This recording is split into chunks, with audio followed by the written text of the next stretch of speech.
Te invitamos a conectarte al programa Un Encuentro con Jesús, difundiendo todo el consejo de Dios para tu vida. Que seas mi universo, no quiero darte solo un rato de mi tiempo. Un Encuentro con Jesús, por el canal de YouTube y Facebook, todos los lunes y jueves a las 21 horas de Argentina. Que seas mi universo. Un programa de cara a la actualidad, reflexiones, noticias del ámbito cristiano y la palabra de Dios. Oh Jesús, es mi deseo, que seas mi universo. Un Encuentro con Jesús, dirige Rodolfo Vargas. Que seas mi universo.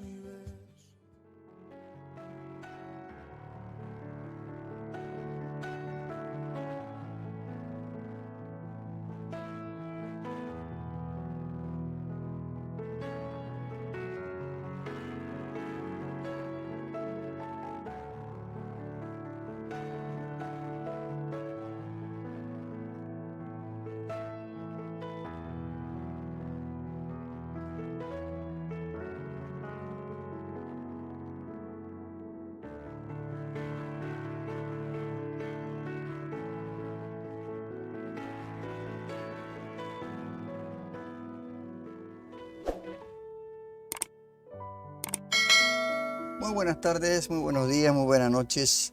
Donde quiera que nos estás viendo, saludo con la dulce paz del Señor en este día. Un día realmente muy hermoso que Dios nos ha permitido poder estar con vida, ¿no? Es un regalo grande que cada día podamos disfrutar de los días que Dios nos presta.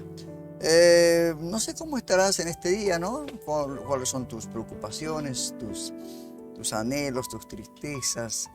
Pero siempre hay algo, ¿no? Que desde que abrimos nuestros ojos tenemos una lucha constante, ¿verdad? Eso es normal porque vamos a tener siempre pruebas. El Señor dijo en su palabra que en el mundo tendréis aflicciones. Eso dijo Jesús. Pero después dijo, pero confiad en mí, yo he vencido al mundo. Así que esto es una promesa que debemos de nosotros tomarla para cada uno, ¿no? Y confiar en que el Señor, su palabra del Señor, dice cielo y tierra pasará, mas su palabra no va a pasar. Agradecemos a Dios por este tiempo tan hermoso y yo espero que ayer, el día de ayer, domingo, usted ha debido estar, el día domingo, ¿no? Ha debido estar en su iglesia compartiendo con los hermanos. Yo estuve en una iglesia acá de la provincia de Buenos Aires, en la iglesia de El Salvador. Estuve en una iglesia porque mis hijos, que se congregan ahí, algunos de mis hijos, en especial mis hijas, perdón, me invitaron para ir ¿no? a recibir bendición de parte de nuestro hermano músico y pastor, Marcos Vidal, de España. Y fue un día muy hermoso, una reunión muy hermosa, la verdad. ¿Cómo le puedo decir? Lo notable para mí es que cuando el pastor Marcos Vidal nos dio una palabra a toda la congregación, por cierto bastante numerosa, porque iban a ser 3 reuniones, me parece, por el tamaño de local que ellos tienen. Fue una palabra muy sencilla, que quizás otro lo explicaré de una manera más teológica, más inentendible tal vez, pero se entendió tan bien la palabra, fue tan sencilla. Fue algo que Pablo en la cárcel, escribiendo a la iglesia en Efeso, les decía, oraba en su petición a Dios, que Dios que abra sus ojos espirituales. Abran sus ojos espirituales. Y esto es hermoso. Y como él decía, todo entra por la vista. Todas las cosas. Realmente el que tiene oído, oiga, pero a veces se olvida. Pero si algo marcó ese día su visual, algo pasó, como decía él, ¿no? Si yo me caigo, usted no se va a recordar en la palabra, sino se va a recordar cómo me caí. Eso es una gran realidad. Hoy tenemos abundante material. un material que me bendice mi vida. Quiero que también le bendiga a usted. Quiero que sea una palabra, que sea temas que le den fortaleza, porque todo está basado en la palabra de Dios. Pero hay temas de los cuales uno no quiere hablar porque para algunos no sé si será molesto por la forma que uno vive, ¿no? Que la palabra de Dios dice que instruyamos al niño en su camino. Cuando fuere viejo no se separará. Y por eso es importante a los niños instruirlos. Y también, además de instruirlos, corregir, disciplinar.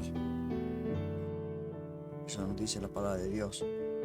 Porque cuando ya están formados, adolescentes, jóvenes, ya están formados, ya hasta aún mayores, es muy complicado, es muy difícil que puedan tomar ¿cómo le puedo decir? Que puedan aceptar la disciplina, porque ya están formados. Por eso dice el Señor que tenemos que instruir al niño en su camino, no al adolescente ni al mayor, no. Le recordaba a Pablo a Timoteo que él, que se acuerde de quién le enseñó la palabra, ¿no? Quién lo corrigió, lo disciplinó y todo esto. Se acordaba de su madre y su abuela. Y hoy quiero hablar de la disciplina. La disciplina, en el diccionario que tenemos de la Real Academia, mire lo que dice. Dice: disciplina, conjunto de reglas de comportamiento para mantener el orden,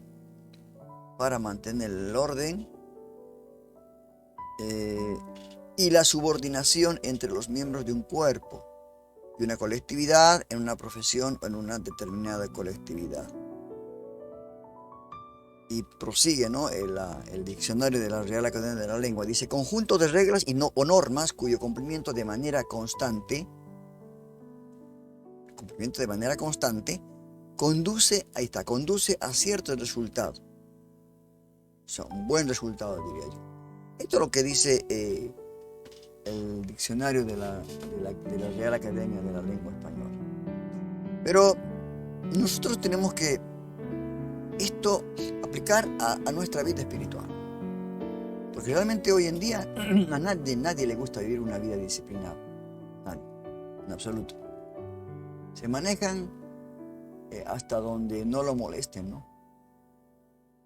El hermano está feliz, contento, gozoso, hasta que alguien no le ponga los puntos. No le diga, bueno, esto es así, así, así. En todo lugar hay, como dice acá, normas, reglas. No porque seamos, ¿cómo le puedo decir? Legalistas, ¿no? Sino que es necesario para que haya un buen orden. Usted, cuando no era cristiano, ¿cómo vivía? ¿Era disciplinado? Todas las cosas, en todas las áreas de su vida. Se levantaba, si usted tenía que ir a trabajar, se levantaba temprano, una hora determinada, y se hacía un hábito esto. Y hoy en día, ¿no? Muy poco se habla de esto. Hay temas que no se hablan en la iglesia, porque es molesto para las personas que ya se han acostumbrado a vivir una vida muy liberal, una vida muy, diríamos una palabra así, libertina. Piensan que en la iglesia se les va a permitir todo. No es así. No es así. ¿No? La Biblia no tiene una lista espiritual de disciplinas. No tiene la Biblia eso, ¿no? Pero nos comanda a hacer ciertas cosas de forma regular. Y cuando lo hacemos, producen frutos en nuestras vidas. Producen frutos. Hoy quiero compartir algunas disciplinas que como cristianos tendríamos que tener. ¿Para qué? Para que maduremos espiritualmente. A veces no hay maduración espiritual, es porque no hay disciplina espiritual. nos movemos como queremos. Un ejemplo, leemos la Biblia cuando queremos. Oramos cuando queremos, cuando sentimos. Hoy no siento de orar, hoy no siento de leer. Entonces pasa esto. Y esto no debe ser así. A veces yo admiro al pueblo japonés, porque es un pueblo muy disciplinado, muy disciplinado. Y como decía ¿cómo le puedo decir? Un orador colombiano y que a la vez es también japonés, decía que muchos a los japoneses le dicen que como inteligentes pueden hacerlo todo. Y no es la inteligencia. Por eso su charla que él tuvo una vez dice, la disciplina venció a la inteligencia. Son muy disciplinados en cuanto a todo. Un ejemplo, el horario, por ejemplo, ellos tienen un horario de decir la reunión empieza a las 11 o mi actividad o mi compromiso es a tal hora, están a la hora exacta, ni un minuto más y ni un minuto menos. Por eso dice que al japonés no hay que decirle, sí, ya voy enseguida, porque enseguida es ahí, enseguida. Esto es lo que nos falta a nosotros, ¿no? Esta parte, y no diría tanto según la cultura, sino que el ser humano, si desde pequeño no aplica estas normas, reglas a su vida, no importa si sea cristiano o no sea cristiano, porque también hay personas que son no cristianas, incrédulas, que son muy disciplinados, llevan una vida bien disciplinada. Entonces, yo hoy quiero compartir algo acerca de algunas disciplinas espirituales que nos vendría bien en nuestra vida como creyentes. Nos ayudaría a crecer, a madurar, a que haya fruto en nuestras vidas, que seamos de bendición para otros, que marquemos la diferencia, porque hay yo me acuerdo en el colegio, ¿no? Había chicos disciplinados e indisciplinados. Los disciplinados llevaban la mejor parte porque eran mencionados con honor, tenían ciertas... Pero mientras los indisciplinados, el castigo venía sobre ellos. ¿Y qué castigo, eh? Porque en la época mía, en el colegio mío, había castigos muy, muy severos. No como hoy está prohibido, ¿no? Tocar a los alumnos. Hasta cierto punto me parece que esto trajo consigo mucho libertinaje. Y esto, cuando uno llega a ser creyente, no es que cambia, se mantiene en esa manera, en esa forma de vivir. Quizás unos empiezan, claro, a que les gusta la iglesia, van, les gusta cantar, les gusta leer un poco la Biblia, pero hasta ahí nomás. Pero esto no es lo que Dios quiere de nosotros. Porque tenemos en el ejército, la disciplina es importante para que haya realmente buenos resultados en cuanto a la manera. Yo cuando fui al ejército, estuve un año en el ejército, como la edad que tenía ya para el ejército, la disciplina era realmente aterradora. Que los mismos militares antiguos nos decían, claro, ¿no? Ustedes son niños de mamá. Bueno, ahora acá no hay mamá, no hay papá. O sea, fue tremendo, ¿no? Yo a veces cuando recuerdo esas cosas me pongo a pensar, digo, claro, ¿cómo puede ser, no? Y cuando entramos en el camino del Señor, la disciplina del Señor no es pues como dice el Señor, mi carga no es fácil, mi yugo no es pesado. Porque todo lo hacemos por amor. Creamos un hábito por amor, porque deseamos agradar, deseamos conocerlo al Señor. Y una de las disciplinas espirituales es meditar en la palabra. Meditar en la palabra de Dios. Y una vez me dijo un pastor, Rodolfo, sería mejor que leas la Biblia 5 minutos por día. a que leas una vez al mes por 1 hora. Y esto es verdad, hermano. Si yo no me acostumbro a leer la palabra, porque como creyente tengo que tener mi libro de cabecera, es importante. ¿Y cuál es la palabra clave en esto? El hábito. Tenemos que crear un hábito. Eso forma también parte de la disciplina, ¿no? Y la palabra de Dios es base para nuestra vida. Es base. Porque en la Escritura Dios se revela a sí mismo. Llegamos a conocer quién es Dios. ¿Quiénes somos nosotros?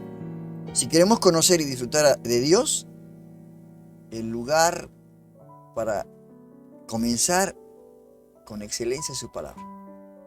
Ahí vamos a empezar a conocerlo a Dios, ¿no? Aparte de la Biblia, por otro tipo de libros o por otras cosas, no podemos saber cómo es Dios. Por eso, hermanos queridos, absolutamente necesitamos la palabra de Dios, la única fuente de verdad espiritual invariable. Tenemos que habituarnos, un hábito, crear un hábito para leer la palabra cada día, hacernos un horario. Y mientras más leemos la palabra, más sabios somos, más conocemos a Dios, más resultados positivos hay en nuestro cambio, porque nosotros queremos cambiar. Porque hay un coro que cantamos que dice: las cosas viejas, las cosas malas que hacía ya no las hago más. Y Pablo dice, no, que de modo si alguno está en Cristo, es nueva criatura. Las cosas viejas pasaron, he aquí, todas son hechas nuevas. Entonces necesitamos. ¿Y cómo lo vamos a cambiar? Ser disciplinados en la lectura bíblica. Es necesario leer la palabra de Dios, hermanos. Deuteronomio 6, el capítulo 6, del 6 al 9, mira lo que dice el libro de Moisés, el Deuteronomio, dice: y estas palabras que yo te mando hoy, Biblia, la Torá en ese entonces, estarán sobre tu corazón. Tú estás repitiendo a cada padre, a cada hombre, estarán en tu corazón. Y las repetirás a tus hijos. Y hablarás de ellas estando en tu casa. Y andando por el camino. Y al acostarte. Y cuando te levantes. Lo atarás como una señal en tu mano. Y estarán como frontales entre tus ojos. Y las escribirás en los postes de tu casa y en tus puertas. Hermanos queridos, esto es un resumen de lo que nos tiene que tocar a nosotros como creyentes realizar de esta manera. Pueblo que no conoce la Biblia es un pueblo ignorante.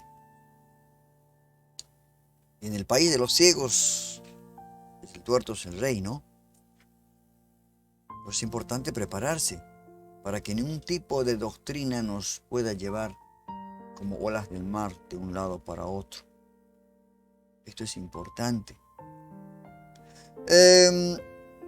Por eso a veces nosotros, haciendo el estudio bíblico de los domingos, estamos invitando a que nos sigan estudiando este libro de los Hechos de los Apóstoles, donde vamos a conocer lo que es la iglesia, los acontecimientos que pasaron en la iglesia, cómo se movió la iglesia, cómo fue sus inicios, cómo fue su transición, cómo fue su consolidación como iglesia. Tenemos que conocer. No podemos solamente tener el domingo una lectura bíblica y eso ni siquiera nosotros, el pastor nos lee o nos predica y con eso ya está. No, es imposible. Acá el profeta Jeremías también, en el capítulo 15, mira lo que dice: cuando se presentaban tus palabras, yo las comía. Tus palabras eran para mí el gozo y la alegría de mi corazón. Esto tenemos que lograr, hermanos, que sea gozo, alegría leer la palabra. Que no sea algo aburrido. Que le encontremos el gustito, ¿no? Yo a veces cuando estoy leyendo el libro de Hechos de los Apóstoles, estoy en un capítulo más adelantados, la verdad que me apasiona leer, como que me imagino cómo está en ese momento Pablo, ¿no? Y cómo está relatando Lucas, está escribiendo. Qué tremendo. Es que tenemos que encontrar ese gusto, así como hay el gusto para mirar la televisión, estar horas y horas. No lo estoy criticando, ¿eh? Pero eso es lo que real pasa en las vidas de los cristianos, viendo todas las series de Netflix. Entonces, tenemos que aprovechar. Ahora, lo que dijo Jeremías es importante, porque el hecho de ingerir la palabra de Dios significa que las introducimos, ¿no? Escuchamos o leemos la palabra, ¿no? Y cuando hacemos esto de forma cotidiana, consistente, y meditamos en ella, la palabra de Dios se convierte en una alegría y en un deleite de nuestros corazones. Bueno, hay mucha gente que ama la lectura, ¿no? Hay muchas personas que les gusta leer. Y bueno, pero qué bueno sería, ¿no? El cristiano que también le guste leer la palabra de Dios, la Biblia. Importante será, ahora que hay en todas las formas y tamaños. Ahora que usted en el celular encuentra aplicaciones de la Biblia, miles de aplicaciones. Estudios, comentarios, compendios, comentarios exegéticos. Tremendo, no hay manera de decir, no, pero no tenemos nada, no tenemos herramientas para estudiar la palabra. No. Inclusive, para que les haga más entretenido y que usted esté atento, yo en las clases de estudio bíblico, en cada capítulo, donde puedo encontrar un fragmento de una película que se hizo acerca de este libro, comparto con ustedes. Y se da cuenta que es mucho mejor. Es como niños, estamos como unos niños, que todo nos entra por los ojos. Queremos un libro con dibujitos, así como mis nietos tienen. Su Biblia, su Biblia para niños, con dibujitos. Qué hermoso. Tiene que crearse el hábito, hermanos queridos, de poder leer la palabra todos los días, sin falta. Así como todos los días usted se levanta, se hace su higiene, toma su desayuno, después en el día come tres comidas. Todo esto que es parte del ser humano en lo material, lo espiritual también requiere esa atención. Porque dice la palabra de Dios que toda la escritura es inspirada por Dios y útil. Y hay dos fuerzas también que moldean nuestro pensamiento. El Salmo 1, por ejemplo, dice,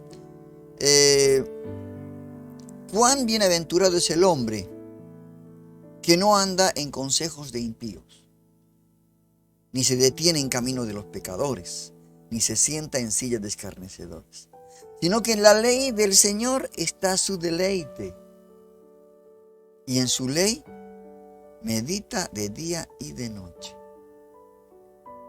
Mire usted. O sea, podemos bien seguir el consejo del mundo, en este versículo, ¿no?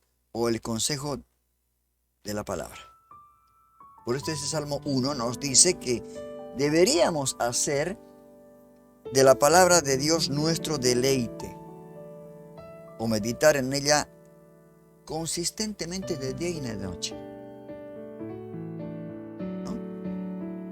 Dice, sino que en la ley del Señor estará su deleite, y en su ley medita de día y de noche.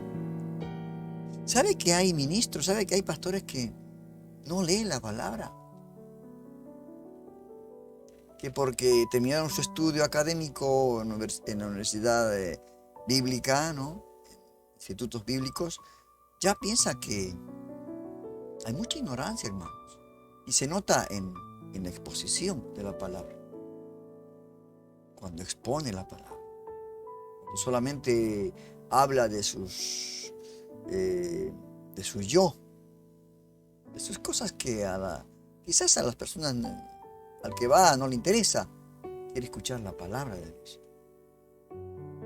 ¿Verdad? Por eso es importante meditar en su palabra.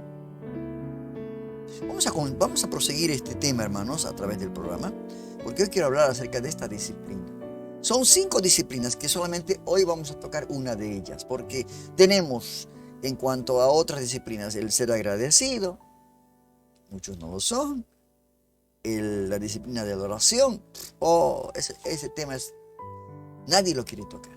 Cuando hay una reunión para un almuerzo, para un picnic de la congregación, todos asisten. Creo que hasta van a faltar lugar para colocar a los. Pero cuando se llama a un tiempo de oración, no viene nadie. Muy pocos. Esto es falta de disciplina de oración. Después otra disciplina que vamos a estar hablando es la disciplina del dar, de ser dadivoso, de darle a Dios lo que es de Dios. Eso también estamos fallando. Otra disciplina es la disciplina del servicio. El servicio, el ser diligentes, servir, según el don que nos ha dado, los talentos que tenemos. El servicio es hermoso, no para figurar, no para decir, mira, está ahí en el púlpito, está cantando, mira qué voz que tiene, no, mira esa mujer, qué conocimiento que tiene. No está hablando de eso. El Señor dice que vino a servir, no a ser servido. Y el primer ejemplo tendría que darlo el líder de la iglesia. Pastor. No ser servido. Y otra disciplina que también nos podría venir bien, no solamente a nuestra vida espiritual, sino también a nuestra salud, es la disciplina del ayuno. A veces no sabemos lo que significa eso.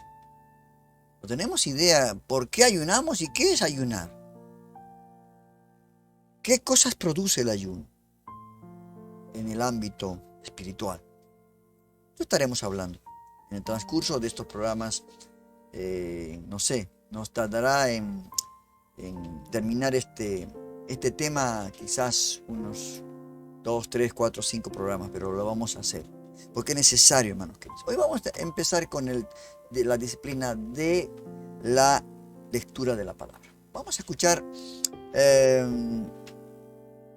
un intervalo musical y luego estaremos ya escuchando también las meditaciones que siempre nos manda el pastor Sinali a nuestro programa. Unas meditaciones, reflexiones muy cortitas, de 2, 3, de 4, 5 minutitos, pero que tiene un contenido profundo, así como ayer de Marcos Vidal. Un versículo y resumido en 2 palabras, en 3 podríamos decir: abrir ojos espirituales, nuestra vista espiritual. Qué hermoso. Escuchemos el tema musical, ¿sí? Y ya luego estamos con la continuación de nuestro programa.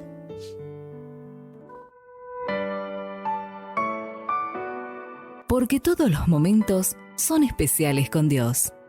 Te invitamos a continuar con nuestra música. Radio Vida Nueva Online. Play Store Vida Nueva Online. Tu radio amiga. Difundiendo todo el consejo de Dios.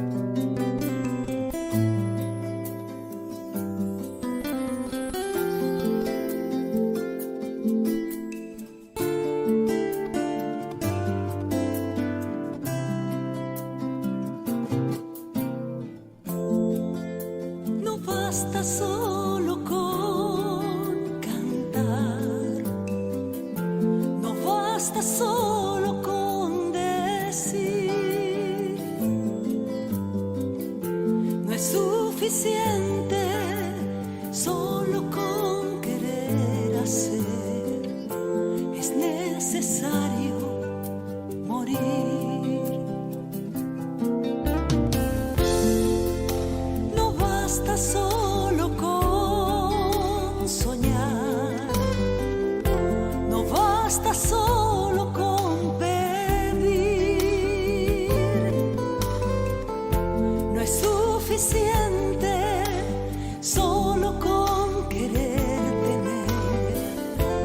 es necesario morir.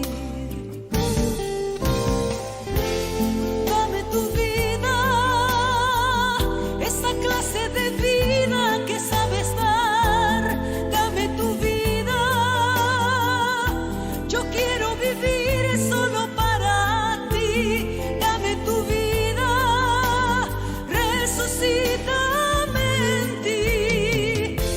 Yo quiero vivir solo para ti. Yo quiero vivir solo para ti. Yo quiero vivir solo para ti. Yo quiero vivir solo para ti.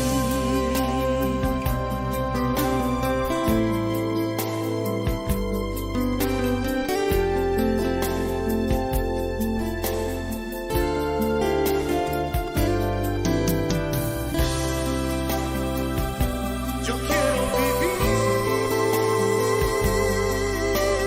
solo para ti.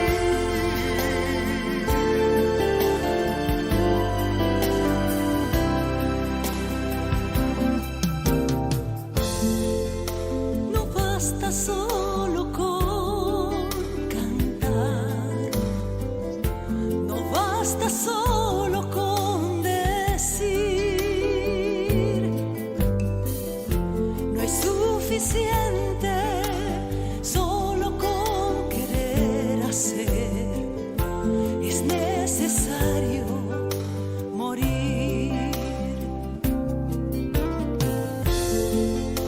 No basta solo con soñar, no basta solo con pedir,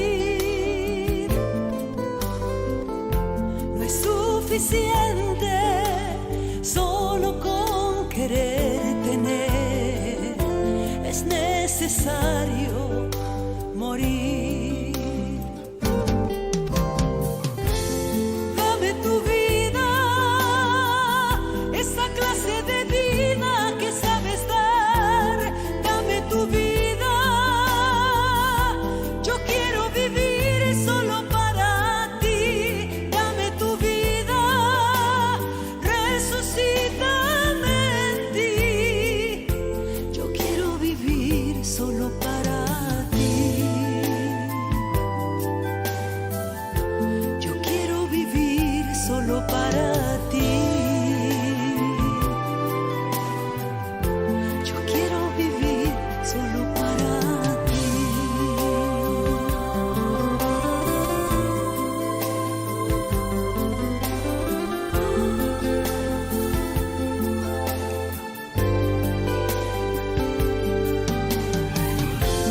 Dame tu vida, esa clase de vida que sabes dar. Dame tu vida,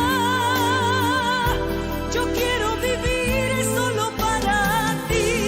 Dame tu vida, resucítame en ti. Yo quiero vivir solo para ti. Yo quiero vivir solo para ti.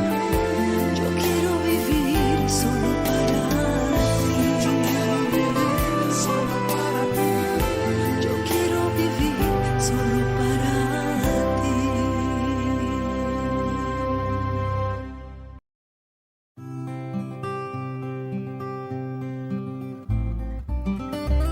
Desde lo alto, una palabra directa a tu corazón, a cargo del pastor José Luis Sinali. Fe es poseer ahora lo que todavía estamos esperando. La fe es hacer visible lo que todavía no vemos. Hay dos lugares donde la fe debe ser sembrada. Uno es en el corazón y el otro es en la boca. La fe implica declarar con la boca lo que crees en el corazón. No es solo cuestión de confesar por fe, sino también actuar por medio de la fe. Hay una escalera de 3 escalones para poder lograr el milagro por medio de la fe. El primer escalón es mirar a Jesús. Marcos 3 dice: entonces dijo al hombre que tenía la mano seca: levántate. Jesús le dice: levántate, El hombre tenía inutilizada su mano. Padecía de un problema físico, una imposibilidad manifiesta. La orden de Jesús significaba que debía dejar de estar debajo de las circunstancias y colocarse por encima de ellas. Es como si Jesús dijera: deja de mirar el problema, deja de mirar tu enfermedad, deja de mirar tu depresión, deja de mirar tus deudas, levanta tu vista y mira a Jesús. Levántese hoy mismo en las promesas de su palabra. Esto es comparable a un hombre que sube al ómnibus, saca su boleto y se sienta. De pronto observa que el conductor tiene una actitud poco saludable, ya que mira hacia adelante y hacia atrás. ¿Cuánto tiempo quisieras estar en ese colectivo? Supongo que al instante tocas el timbre para bajarte. Eso es lo que hacemos cuando intentamos mirar a la palabra de Dios y luego a las circunstancias que nos rodean. Mirar adelante y atrás es muy peligroso. En cualquier momento nos estrellaremos. Ya que nadie puede manejar mirando a dos lugares al mismo tiempo, tampoco es posible caminar por la vida mirando en dos direcciones. Levántese, deje de mirar las circunstancias y mire a Cristo. El segundo escalón es confiar en Jesús. Jesús le dijo a este manco: levántate y ponte en medio. La segunda orden de Jesús implicaba confiar totalmente en la palabra dada por él. Ser puesto en medio de la sinagoga significaba que todo ojo allí podía verlo. El segundo escalón de la escalera al milagro consistía en confiar en Jesús. No solamente verlo a él, sino también confiar en él. Podemos imaginar las miradas de todos los presentes puestos sobre este hombre. Los que estaban a favor y los que estaban en contra del milagro. Los que deseaban su sanidad y los que la rechazaban. Personas que buscaban su bien y los que solo querían atrapar a Jesús. Confiar en Dios, aun cuando el milagro no haya sucedido, implica enfrentarse a toda crítica, a todo juicio humano y aún a la propia duda. Es el momento donde los profetas del desaliento aparecen con toda su fuerza. Ellos te obligarán a que te preguntes: ¿Dios me ama de verdad? ¿Por qué me suceden estas cosas? Enfrenta ese momento con toda confianza. No desesperes ni intentes hacer nada, solo espera en Dios. Y el tercer escalón es actuar por fe. Jesús le dijo al hombre: extiende tu mano. Extender la mano implicaba actuar con fe. Jesús le pide que procediera de acuerdo a la fe que tenía en su corazón. Este hombre tenía fe para obtener la sanidad, por eso accionó en la palabra de Jesús. Este hombre creyó a Jesús, por eso se levantó y se puso en medio. El milagro solo es posible a través de la confesión y la acción por fe. Quiero invitarte hoy a subir la escalera de la fe. Mira a Jesús, confía en Jesús y recibirás de Jesús.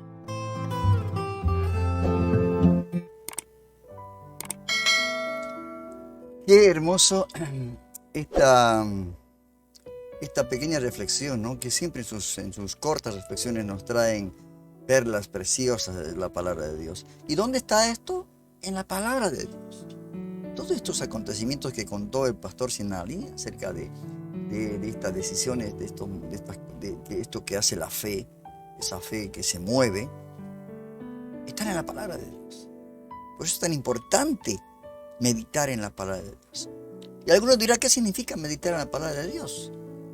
Porque hay términos, nosotros entre los cristianos, hay términos que quizás el que llega por primera vez no se habitúa todavía a estos términos, ¿no? Y yo creo, hermanos, que cuando se trata de disciplinas espirituales para la vida cristiana, la primera cosa que debemos hacer y que debemos buscar más que todo, incorporar a nuestras vidas, es una meditación regular sobre las Escrituras. Como ya les comenté, tenemos que habituarnos a las lecturas cortitas, pero constantes. ¿No? Hay personas que por ahí tienen en sus celulares aplicaciones que les mandan cada día el versículo del día. Así también como nosotros en nuestra página, que siempre publicamos un versículo para que ese versículo uno vaya rumiando, ¿no? Así por decirlo así, de esta manera, practicando durante el día. Entonces, meditar en la palabra significa leer la palabra, ¿no? Hacer la propia la palabra, digerirla, como decía el profeta Jeremías, ¿no? Y tenerla en nuestras mentes, como les decía Moisés en el libro de Deuteronomio cuando leímos, ¿no? Para poder aplicar a nuestras vidas. Esto es, la aplicación es lo que también es el paso siguiente. Santiago dice que no solamente seamos oidores, sino hacedores de la palabra. Porque si no nos engañamos a nosotros mismos, ¿no? Esto es algo que no tendría que ser así. Yo siempre algunas veces leo algunos textos de Charles Spurgeon, el príncipe de los predicadores, llamado así, que siempre ha sido bueno con las palabras, lo explica de esta manera. Y dice, mire, Charles Spurgeon, a algunas personas les gusta leer muchos capítulos al día. No los disuado de la práctica, pero me gustaría dejar mi alma remojando en una media docena de versos todo el día que enjuagar mis manos en varios capítulos. ¿Entendió esa parte? Dice, o bañarse en un texto de la Escritura y dejarlo que enjabone tu alma hasta que sature tu corazón.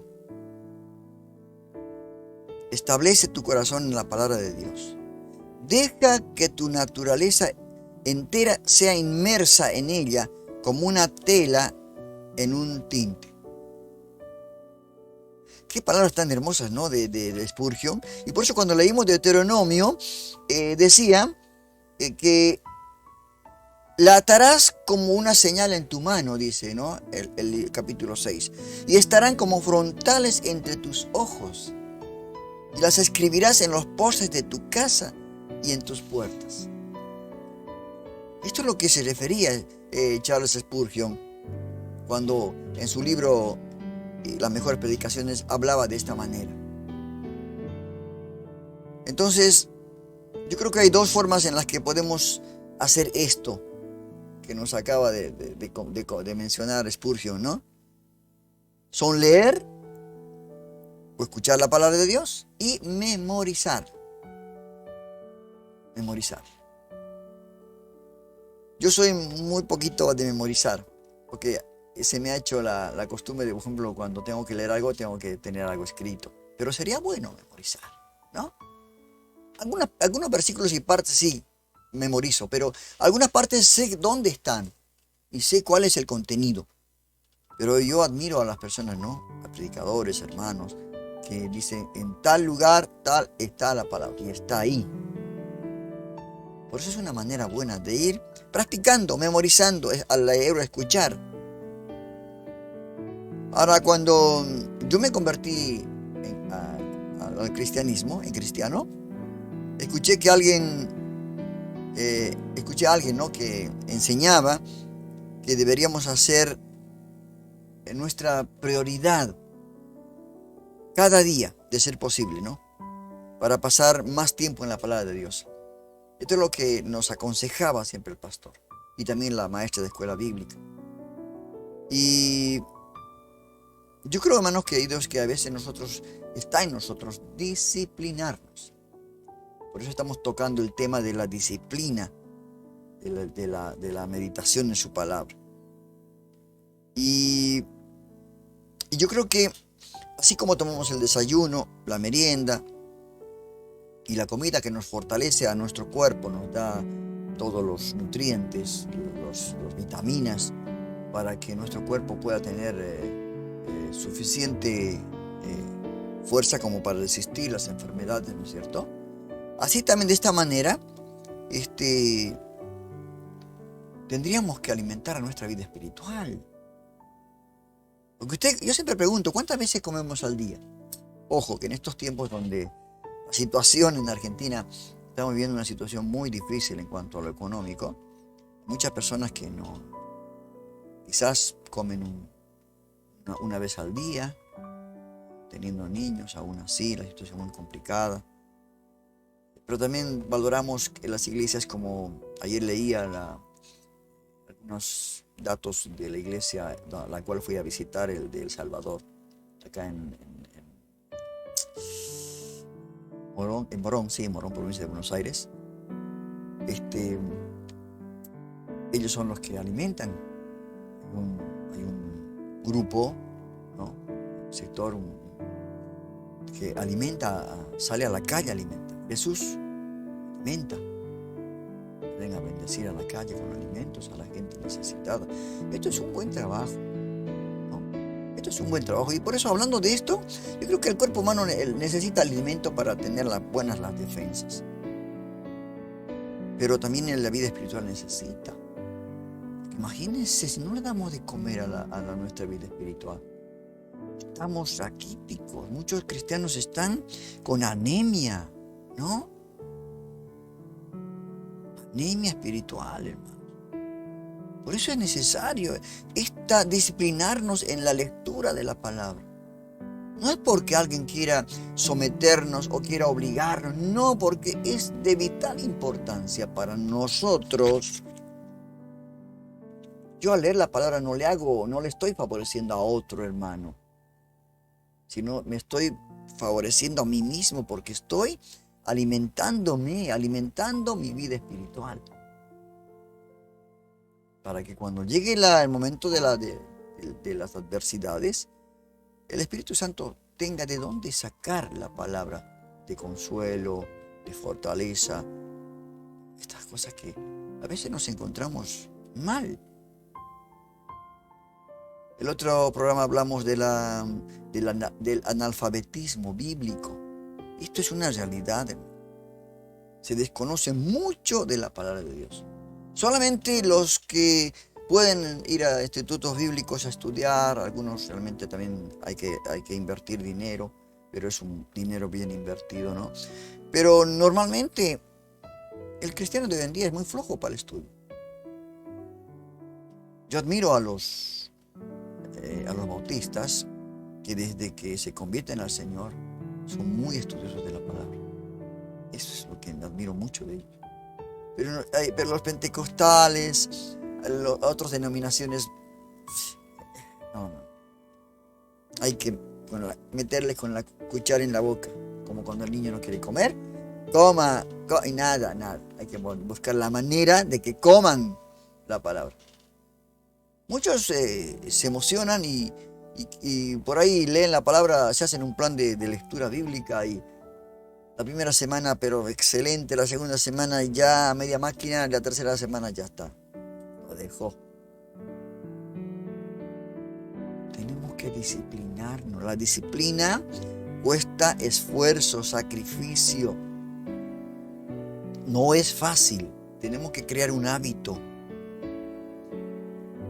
No es fácil. Pero podemos decir como Pablo, ¿no? Ahí en el libro de Filipenses, todo lo puedo. Cristo que me fortalece. Entonces, tenemos que alimentar a este cuerpo. No solamente nuestro cuerpo físico. A veces nos preocupamos de lo exterior, de lo físico. Pero del interior.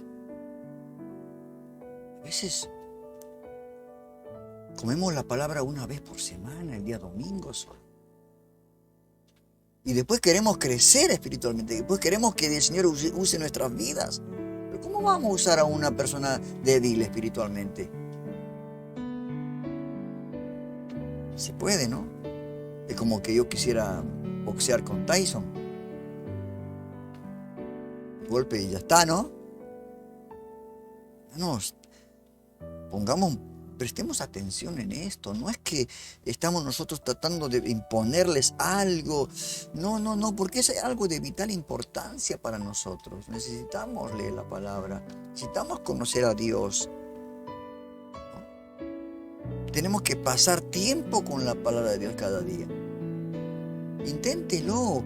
Ore al Señor. Pídale que le dé esas ganas ese deseo de leer, de ser lector de la palabra.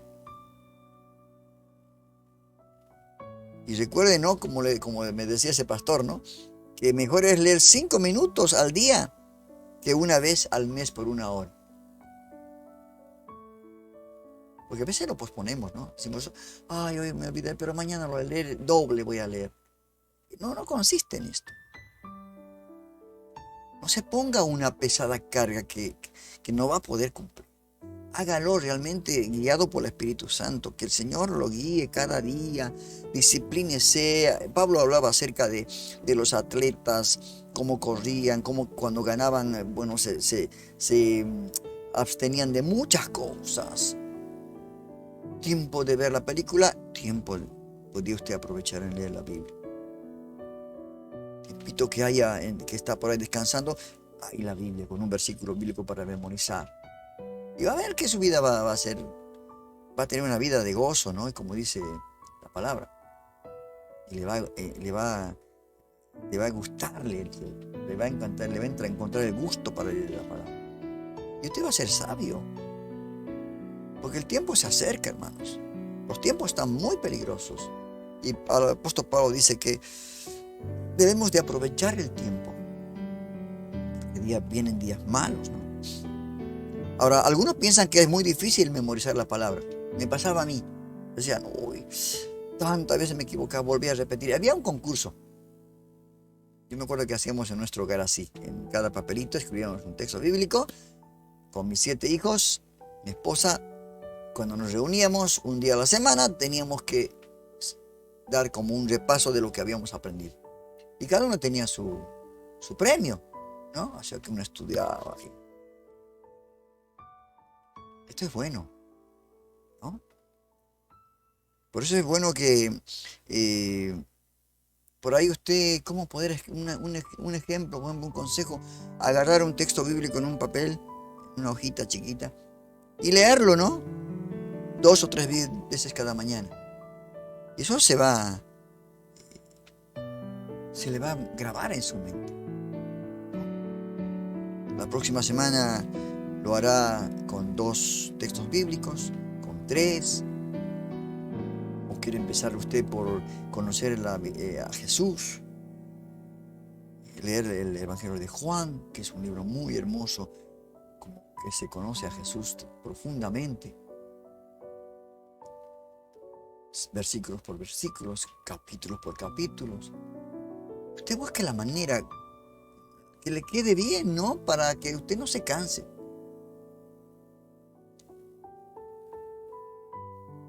Esto es importante, ¿no? Algunos, por supuesto, prefieren escuchar la palabra. El texto, ahora que hay muchas aplicaciones que tienen la lectura de la palabra en audio, que usted busca un capítulo y le pone el audio y escucha. Muchas de esas aplicaciones. Algunos leen con un bolígrafo en la mano, ¿no? Anotan, subrayando. Está bueno también subrayar, ¿verdad? Las cosas que por ahí le parecen más importantes, ¿no? Que algo que le llama la atención, subrayarlo. También hacen eso. Algunos colocan notas en otro cuaderno. Eso me hace mi esposa, por ejemplo, cuando va a la iglesia, cuando estamos escuchando la prédica o el estudio bíblico, discipulado, anota y siempre le gusta, es de anotar. Usted ve un cuaderno que tiene lleno de anotación. Esto es bueno porque le van quedando la palabra de Dios, ¿verdad? Algunos leen estudios bíblicos, miran cada referencia, algunos que les interesa un poquito más aprender, miran las referencias, buscan otros libros para unas comparaciones bíblicas de las versiones que hay. O sea, es infinidad de maneras, formas para poder aprender de la palabra de Dios. Así que yo creo que para no cansarlo, hermano querido, hermana querida, familia de un encuentro con Jesús, yo creo que estas recomendaciones, esto que hemos tocado el día de hoy, esta disciplina que es la lectura de la palabra, amerita empezar ya desde mañana, ¿no? Póngase un tiempo. Desde mañana, ayúdame al Señor para empezar a leer la palabra. Y va a ver que se le va a hacer un hábito, se le va a crear un hábito. Así como se pegan hábitos malos a nuestra vida, que a veces lo malo siempre se aprende más rápido que lo bueno. Así, pídele al Señor para que ese hábito de leer la palabra sea para su vida espiritual. Y como leímos, ¿no? En Me gustó ese texto en Deuteronomio. Qué hermoso, ¿no? Y estas palabras, el capítulo 6, versos 6 al 9, estas palabras que yo te mando hoy estarán sobre tu corazón. Sobre tu corazón, y las repetirás a tus hijos. ¿Hace cuánto tiempo que no junta a la familia en un devocional familiar y lee con sus hijos? ¿Verdad que es bueno? Repetirás a tus hijos y hablarás de ellos estando en casa.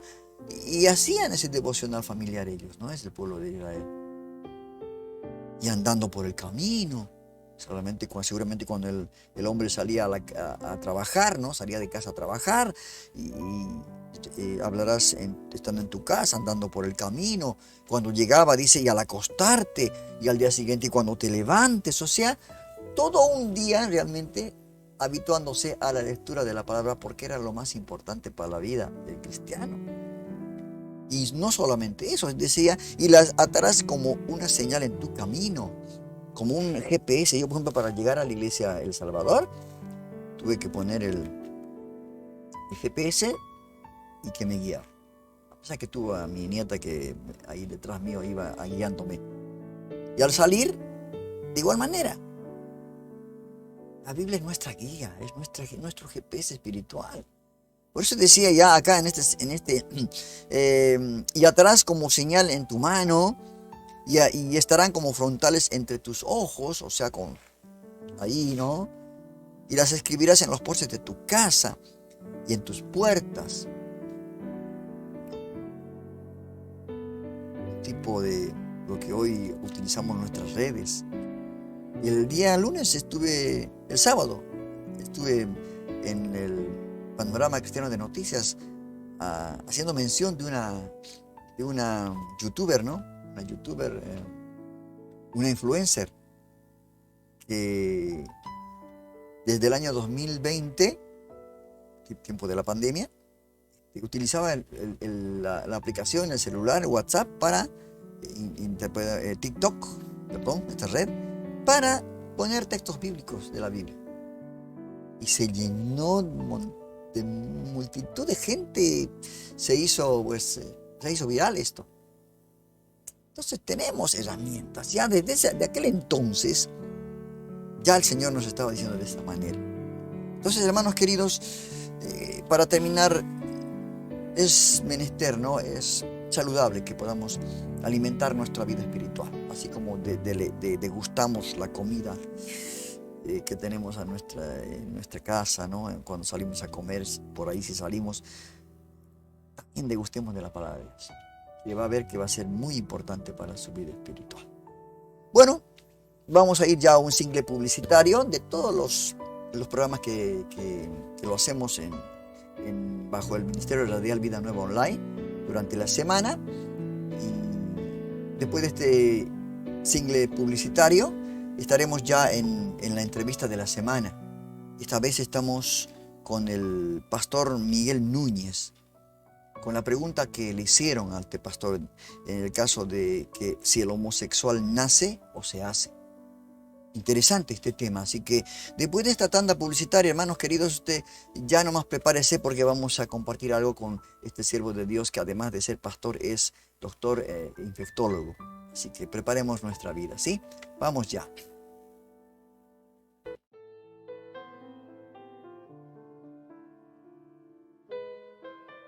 Bienvenidos al programa Estudios Bíblicos Vida Nueva Online. Estos estudios están diseñados para aquellos que desean profundizar su conocimiento en la palabra de Dios. Nuestro objetivo es llevarles un estudio bíblico sólido basado en la Biblia para ayudarles a comprender mejor la verdad de Dios y cómo aplicarla en su vida diaria. Únanse a nosotros en estos estudios bíblicos y experimenten la verdad de Dios de una manera nueva y edificante. Dirige Rodolfo Vargas. Tu palabra es verdad presenta desde lo alto una palabra directa a tu corazón. Más allá de todo te entregas. Un momento para reflexionar sobre temas de actualidad. Fue más allá.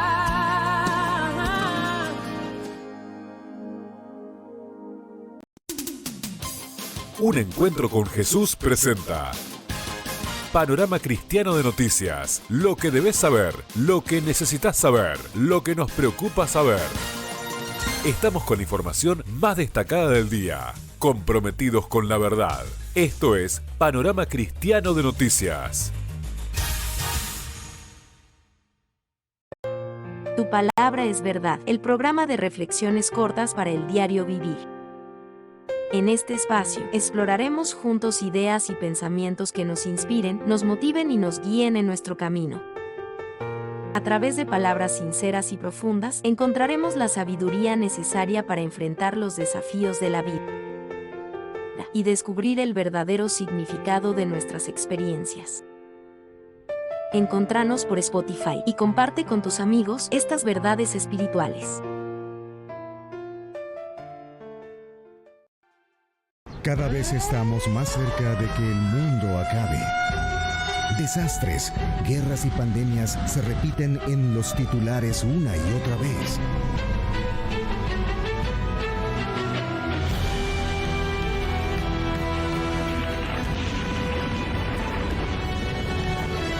Lo cierto es que ya todo estaba escrito y así va a suceder.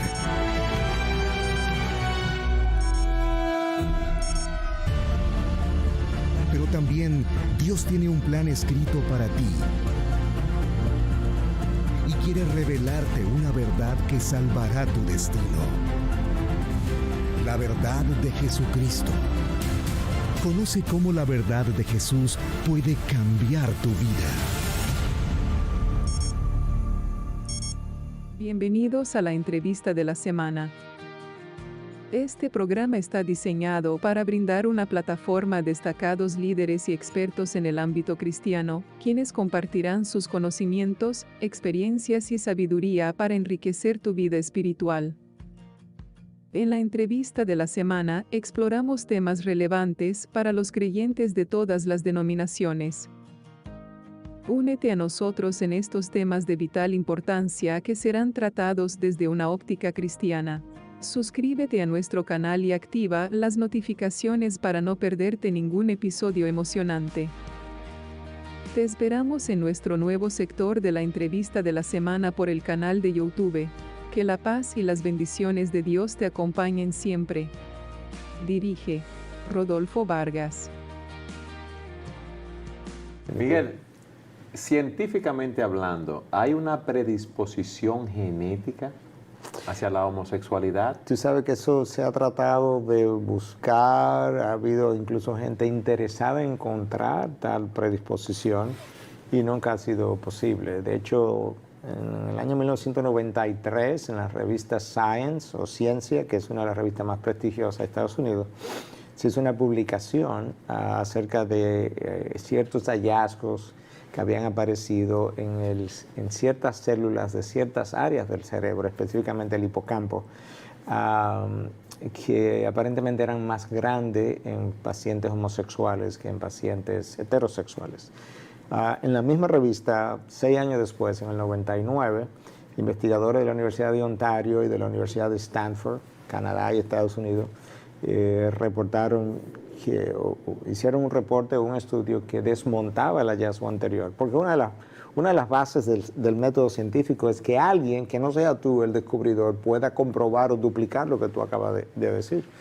Entonces ellos comprobaron que no, que en realidad no era cierto, que en pacientes homosexuales también habían personas con esas células a las que ellos se aludían pequeñas, y en pacientes heterosexuales habían personas que tenían esas células más grandes, de manera que las células fueran más grandes o más pequeñas no determinaba la orientación sexual. Y eso se enterró. De hecho, nadie ha vuelto a hablar de eso. En otra ocasión se habló del cromosoma Q28, de que había una normalidad en ese cromosoma y se denominó de esa manera. Eso también fue descartado. O sea, nunca ha habido un solo estudio. De hecho, el estudio más grande que se hizo, lo hizo el Dr. Hughes en la Universidad de Illinois, lo publicó en el año 2008. Él revisó 1000 estudios, es lo que se llama un metaanálisis, donde tú tomas múltiples estudios Y entonces tú analizas los hallazgos de todos los estudios y es como que tú llegas a una conclusión basado en todos esos estudios. Él revisó 1000 estudios, no 1000 pacientes, 1000 estudios. Y la conclusión al final es que en la homosexualidad no había un componente genético y si lo había era muy mínimo. Yo creo que hay que prestarle atención a un metaanálisis de 1000 estudios distintos. De manera que hasta el día de hoy no ha habido un solo estudio que haya probado que la homosexualidad tenga un componente genético. En una conferencia que tú diste, tú decías que el hombre es definido por un par de cromosomas, XY, y la mujer es XX. Así es. O sea que no hay ningún otro tipo de combinación en esos cromosomas. No, la realidad es que, y esto es algo que es importante que nosotros podamos entenderlo, biológicamente, si tú tomas una célula y le das esa célula a un genetista y le dices, mira, dime qué es esa persona, él te va a decir hombre o mujer. Ese es su genotipo. Si ahora nosotros tomamos un hombre o una mujer y le tomamos fotos a sus genitales y tú se lo das a cualquier persona que quiera ser objetivo y le dice, ¿qué es ese individuo? ¿Eso es un hombre? ¿Eso es una mujer? Eso es el fenotipo. Yo tengo el cabello negro. Verdad que tengo canas ahora, pero normalmente mi cabello... Lo tenía, está bien. Exacto. Medio negro, vamos a decirlo así, no te apures. Pero hay un gen en mí que determina que mi color sea negro. Entonces, mi genotipo, a nivel de ese gen, para el cabello es negro. Y mi fenotipo es el color que tú ves. Entonces, realmente, cuando alguien dice, no, porque yo me siento ser, es que no es una cuestión de lo que yo sienta, es una cuestión de lo que tú eres. Tú eres fenotípicamente hombre o mujer por los genitales, y tú eres genotípicamente hombre o mujer por lo que tus genes dicen. Que yo no lo acepte es otra cosa, pero sabemos lo que la persona es. Yo creo que eso tenemos que dejarlo bien claro. Y en esos individuos, ni hay hallazgos a nivel del cerebro, ni hay hallazgos a nivel de los genes, ni hay hallazgos a nivel de las hormonas, para decir que este individuo, aunque tiene órganos masculinos, realmente él es mujer. No, porque ¿qué basado en qué? En un sentimiento. Bueno, si lo vamos a dejar a nivel de los sentimientos, en aquellas tribus donde la gente se come a la gente, es también por sentimiento, porque le gusta la carne humana. Pero lo vamos a dejar así. No, tenemos que ser más pensantes. O habría que aplicarlo a otras esferas también. Yo me siento joven. Exactamente. ¿Quiere decir que voy a cambiar la edad de mi cédula?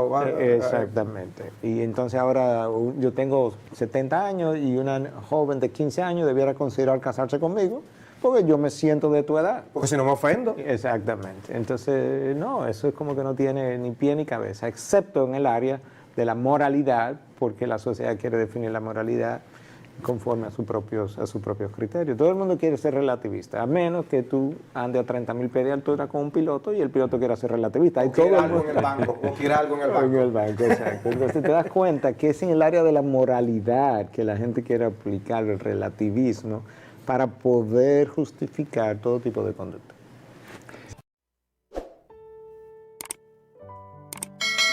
Qué complejo este tema, ¿no?, de la homosexualidad.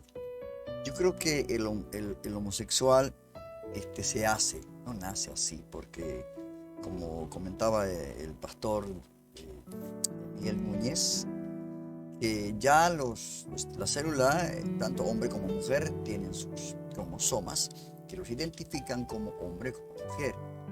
Bueno, pero si a través de operaciones, es que nunca van a... Y había un ejemplo que puso una vez un médico también, dijo, si usted saca un cadáver de hace 200 años, y la manera de saber si era hombre o mujer, hay maneras. ¿Ese cadáver es hombre o mujer? Así lo dice, así lo dijo bien tajantemente. O sea que, hermanos queridos, yo creo que lo que Dios creó, el hombre no va a poder cambiarlo. Dios creó al hombre y a la mujer. Y esto no lo hablamos en el sentido de ser como nos tildan de homofóbicos, de que los odiamos. No, por el contrario, oramos por ellos, porque creemos que ellos fueron hombres, fueron mujeres. Niños nacieron hombre o mujer.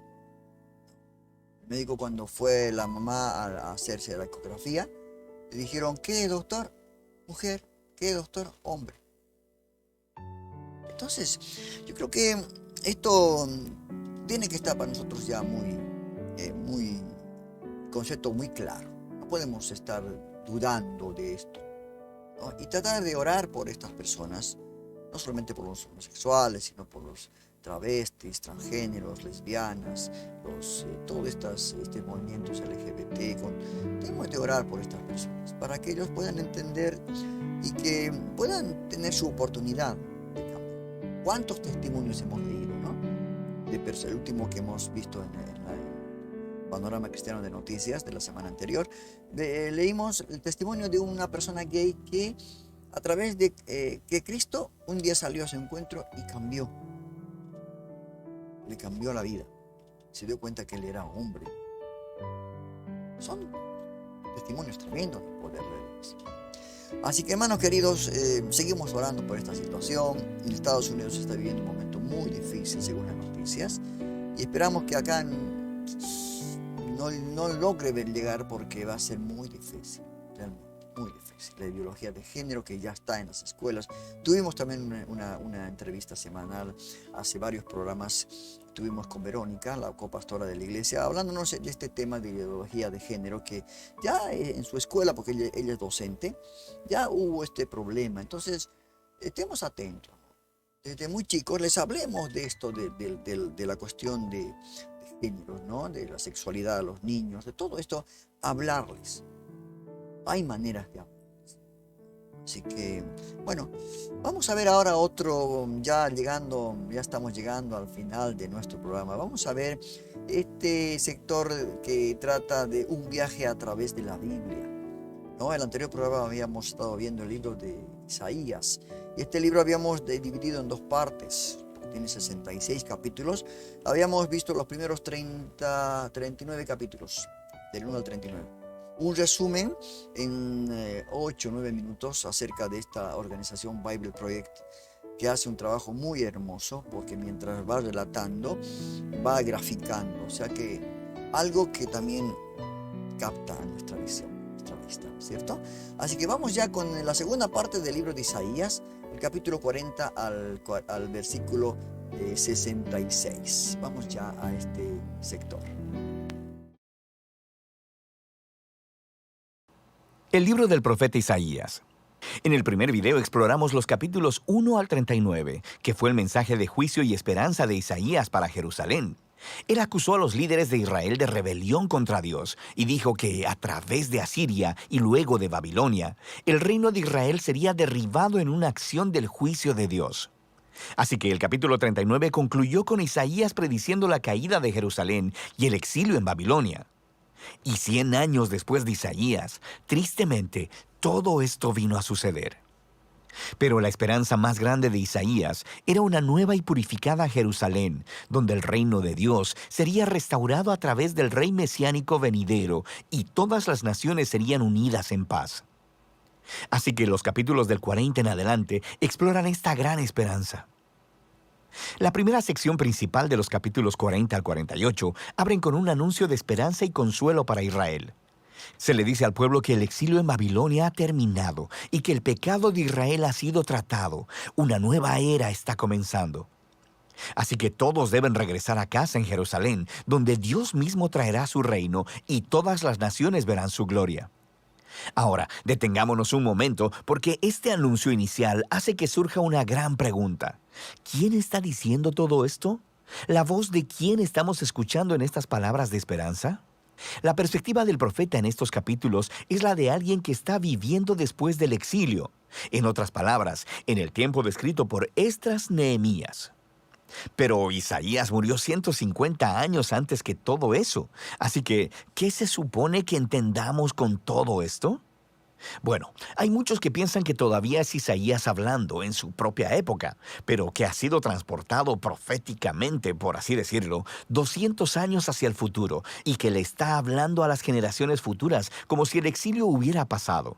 Sin embargo, el mismo libro de Isaías nos da algunas pistas de que probablemente algo más está sucediendo. En los capítulos 8, 29 y 30, se nos dice que después de que Isaías fue rechazado por los líderes de Israel, él escribió y selló en un rollo todos sus mensajes de juicio y esperanza, y que se los pasó a sus discípulos como testigos de los días que vendrían. Eventualmente, Isaías murió esperando que Dios vindicara sus palabras. Ahora, recuerda, los capítulos del 1 al 39 fueron diseñados para mostrarnos que las predicciones de juicio de Isaías fueron cumplidas en el exilio. Él es un verdadero profeta. Así que, después de que el exilio ha terminado, los discípulos de Isaías, quienes han atesorado sus palabras por tanto tiempo, abren el rollo y comienzan a aplicar sus palabras de esperanza a su propia época.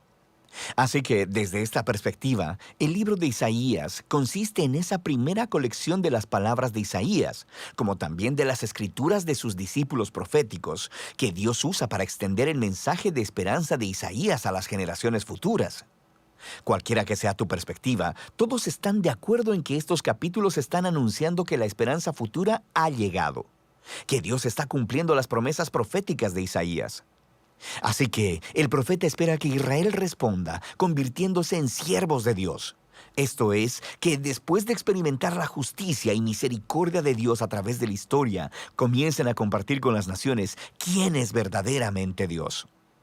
Pero eso no es lo que está sucediendo. En lugar de dar testimonio a las naciones, Israel se está quejando y aún acusando a Dios.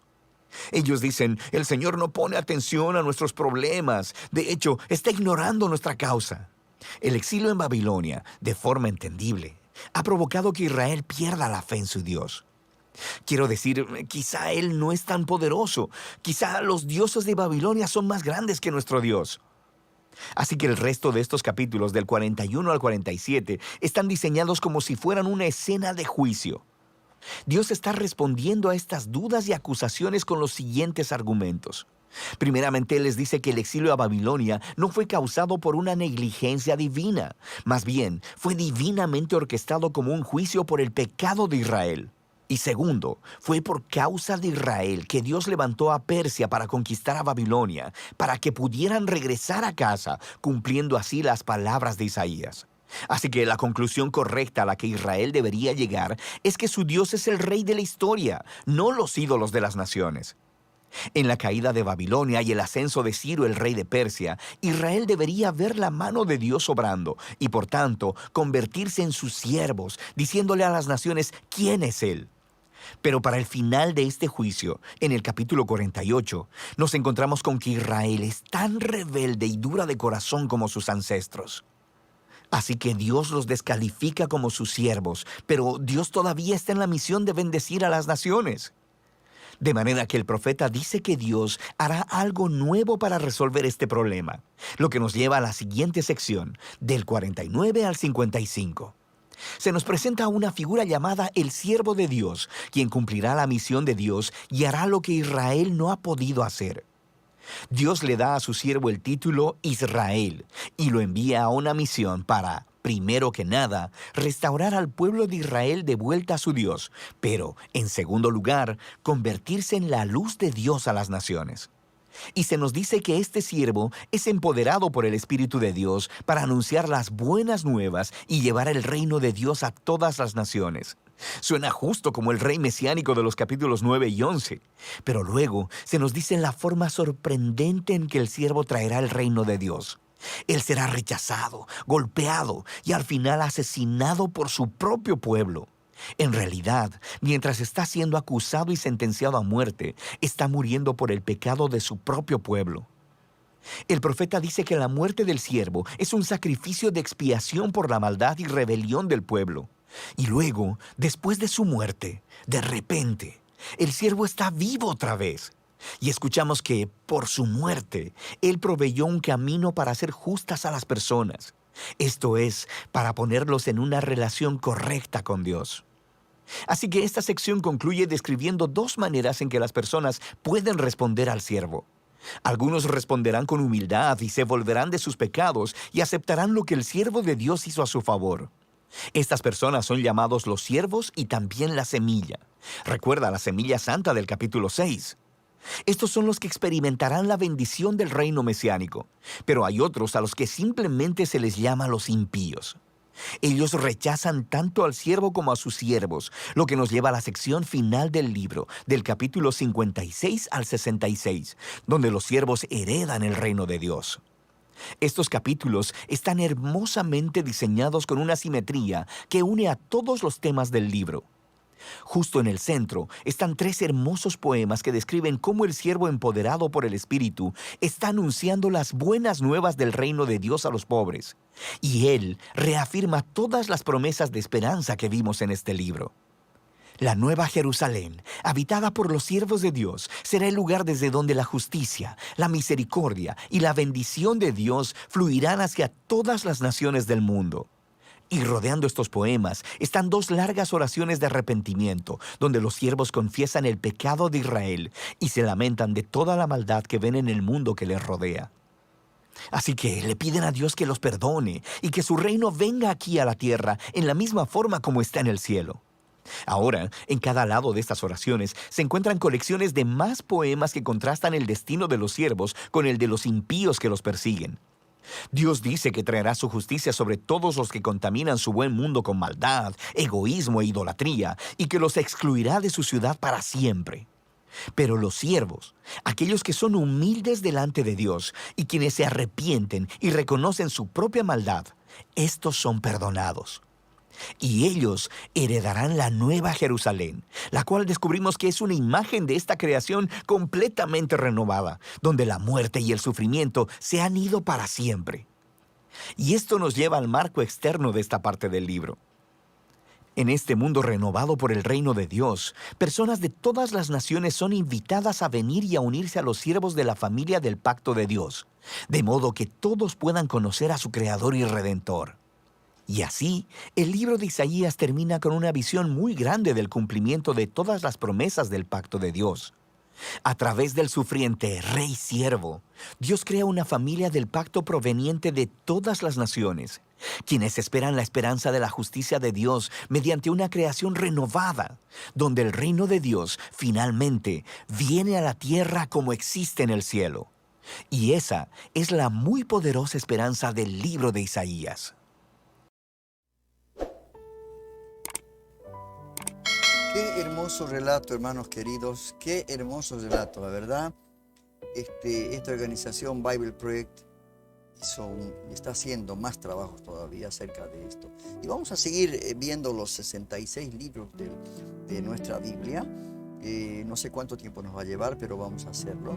Y hoy terminamos con el libro de Isaías, un libro profético juntamente con Daniel, Ezequiel. Y realmente es algo que tenemos que empezar a tomar mucha atención, prestar atención. Estas cosas se conocen en la Biblia, ¿se da cuenta? Esto pertenece, por supuesto, al Antiguo Testamento, pero a uno le da curiosidad de conocer cómo fue en la antigüedad, cómo fue el pueblo de Dios, qué pasó. Y eso es lo que le da realmente, se crea un hábito de lectura para leer estos. Así como estamos tan interesados cuando vemos alguna serie de películas en Netflix y en la televisión, el canal abierto o los canales privados, que a veces quedamos con las telenovelas, ¿no? De largos capítulos. Esto también tendría que, entonces, para nuestro beneficio espiritual y personal. Por eso la importancia, ¿no? La disciplina de leer la palabra de Dios. Qué hermoso y qué trabajo más hermoso que hicieron Bible Project. Y esperamos, ¿no? Que sigan todavía trabajando más en doctrinas y cosas más ¿cómo le puedo decir? Que van a ayudar a nuestro crecimiento espiritual. Bueno, hermanos queridos, hemos llegado al final del programa. Al final de este hermoso programa, la verdad, hoy me sentí, ¿cómo le puedo decir? Muy bendecido por los temas que hemos tratado. Para mí es una llamada de atención acerca de la disciplina también, porque todos no estamos exentos de fallar, ¿no? De por ahí darnos un poco de esparcimiento, de quedarnos, no, pero tenemos que hacer un hábito.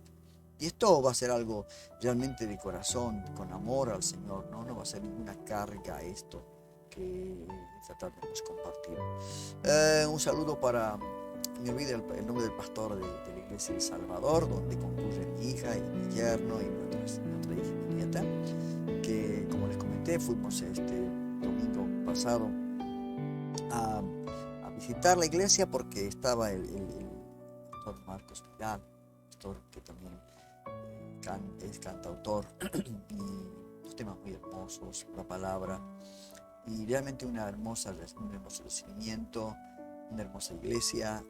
Entré a su página para ver cómo qué están haciendo, qué trabajan. Me pareció un trabajo muy completo, todas las áreas. Hay para todos, hay de todo y para todos. Así que le invito a los que viven cerca de ahí, de Morón, la dirección no recuerdo, pero igual vamos a estar publicando la dirección de esta iglesia en los próximos programas. Los que viven cerca de ahí pueden ir a congregarse, visitarlos, porque realmente es una congregación donde se habla de la palabra de Dios. Bueno, sin otro más anuncio, no se olviden que la radio hoy está en vivo, la radio. Ahí tienen en Facebook, estamos también anunciando el lugar como internet, contactarse con la radio. También tenemos nuestra página web, que también está debajo de la descripción. Debajo de la descripción del video tenemos todos los contactos que usted quiera realizar. Visítenos y siga orando por este ministerio de la Vida Nueva Online, porque tenemos mucho trabajo para difundir el Evangelio del Señor. De esta manera lo estamos haciendo. Habrán iglesias o cristianos o ministerios que están haciendo el trabajo de divulgar la palabra de Dios de otra manera, pero al fin y al cabo la palabra está siendo difundida. Que Dios me lo bendiga, que tenga una buena semana, que realmente tenga fuerza, fortaleza de parte del Señor, y no se olvide que el Señor viene. El juicio a la tierra es inminente y nuestra redención está cerca. Así que entonces sé que realmente el Señor va a venir a buscarnos. Y nos va a llevar donde acabamos de ver, ¿no? A esa nueva Jerusalén que descenderá del cielo. Y Dios lo que promete, ¿verdad? Que Dios lo bendiga, y hasta aquí ha sido el programa del día de la fecha. Esto ha sido todo por hoy. Te invitamos a conectarte al programa En un Encuentro con Jesús. Que seas mi universo. No quiero darte solo un rato de Todos los lunes y jueves a las 21 horas de Argentina, con temas de actualidad, noticias cristianas y, lo más importante, la palabra de Dios. Que seas el primer aliento en la mañana y la luz en mi ventana. Un Encuentro con Jesús. Dirige Rodolfo Vargas. No te lo pierdas. Te esperamos.